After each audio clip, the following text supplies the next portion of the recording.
যখনই ভাবি ছোট গল্প পড়ব বনফুলের কাছেই যাই। আজকে যেটা পড়ব খুবই ছোট গল্প, অনুগল্প বলা যায়। নাম তোয়ালে। কাল বিকেলে বাথরুমে গিয়ে হঠাৎ একটা খুব ছোট্ট গল্প পেয়ে গেলাম। ওখানে যে তোয়ালেটায় রোজ হাত মুছি সেটা কথা কয়ে উঠল, আপনি রোজ রোজ আমাকে এভাবে ময়লা করে দেন, লজ্জা করে না আপনার? আমি একটু অবাক হলাম। তারপরে বললাম, গায়ের ময়লা মোছার জন্যই তো তোমাকে কিনেছি, তোমাকে দিয়ে আর কী করব? কিন্তু আমারও তো একটা সত্তা আছে, সেটাকে বারবার ময়লা করে দেওয়ার কি আপনার উচিত?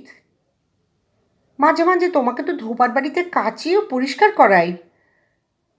ধোপার বাড়িতে গিয়ে আমার ভাটিতে যে নরক যন্ত্রণা সহ্য করতে হয় তা কি আপনি জানেন না? জানি, কিন্তু আমি নিরুপায়।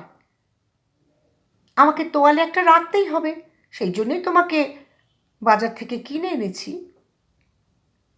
আপনি আমার মনি, আমি আপনার কৃতদাস, তা জানি।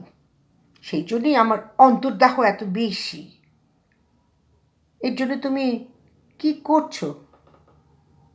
শক্তি সংগ্রহ করছি আর ভগবানের কাছে প্রার্থনা জানাচ্ছি। কি প্রার্থনা?